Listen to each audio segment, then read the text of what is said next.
শিলিগুড়ির ফকদইবাড়ি এলাকা থেকে ৯ জন বাংলাদেশি অনুপ্রবেশকারী সহ একজন ভারতীয়কে গ্রেফতার করল আশিঘর ফাঁড়ির পুলিশ। ধৃতদের মধ্যে ৩ জন নাবালক রয়েছে। পাশাপাশি ওই বাংলাদেশিদের আশ্রয় দেওয়ার অভিযোগে গ্রেফতার করা হয়েছে বাড়ির মালিককেও।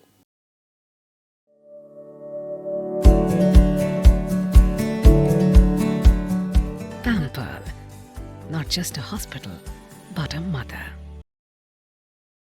ধৃতদের নাম যতীন চন্দ্র রায়, বাউল রানী, বালুচন্দ্র রায়, গোপালী রানী, ঝর্ণা রানী, সঞ্জীব রায় ও বাড়ির মালিক নির্মল মজুমদার।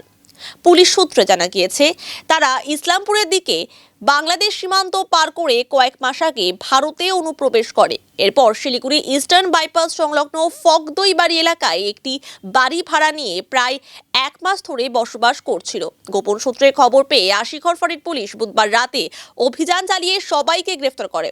ধৃতদের বিরুদ্ধে বেআইনি অনুপ্রবেশ ও পাসপোর্ট আইনে মামলা রুজু হয়েছে। আজই তাদের জলপাইগুড়ি আদালতে পেশ করা হবে।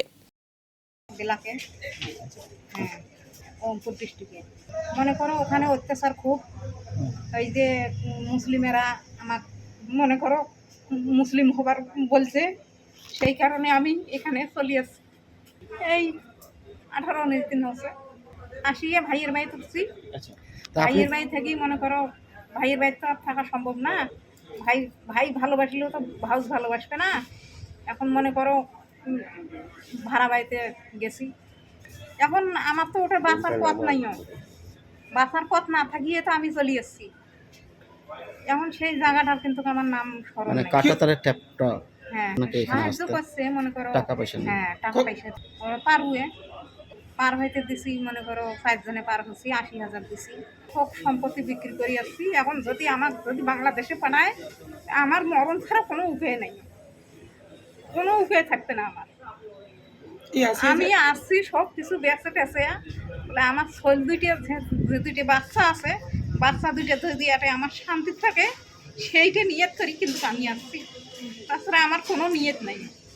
পারুয়াকে এখন তোমার যেটা ভালো হইবে সেইটা তুমি করবা। এখন যদি ওপাকে মনে করো পরে দিয়ে যদি তুমি শান্তিতে থাকতে পারেন তো তোমার ভালো হবে, আর যদি পরে না দিয়ে যদি শান্তিতে তোরা থাকতে না পারেন আমার পরে দিবেন না। এখন তোমার উপর আমার ভরসা। সরকার তো এখানে, এখানে হ্যাঁ, আমার যে সরকার যে আছে সে সরকারও তো এখানে, সরকার তো আমার বাংলাদেশে নেই। ইউনুস তো হিন্দুর ঘরকে আরো বেশি করে মনে করে অত্যাচার শুরু করে দিছে। ডাক্তার ইউনুসে তো আরো বেশি করে অত্যাচার শুরু করে দিছে। যখন আমাদের হাসিনা আসিল তখন আমার দেশ খুব সন্তুষ্ট আছিল। যখন মনে করো হাসিনা যেদিন থেকে চলি এসছে সেই দিন থেকে আমার অত্যাচার শুরু হয়ে গেছে।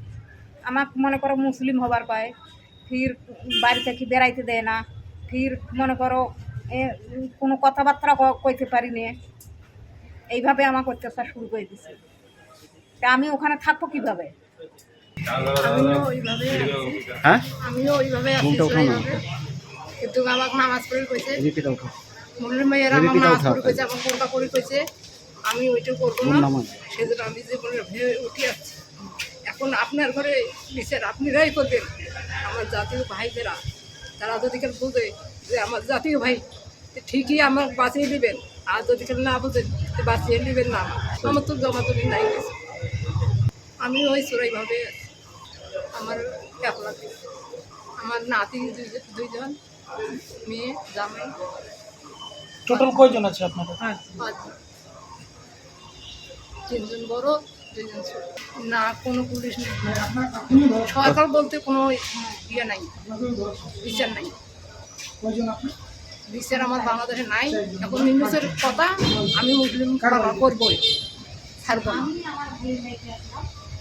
আমি গরিব মানুষ, আমার তো মাঠে না বেড়ালেও পেট চলে না, আমি কিভাবে ঘরে রাখবো সেটা আপনারা বিচার করেন।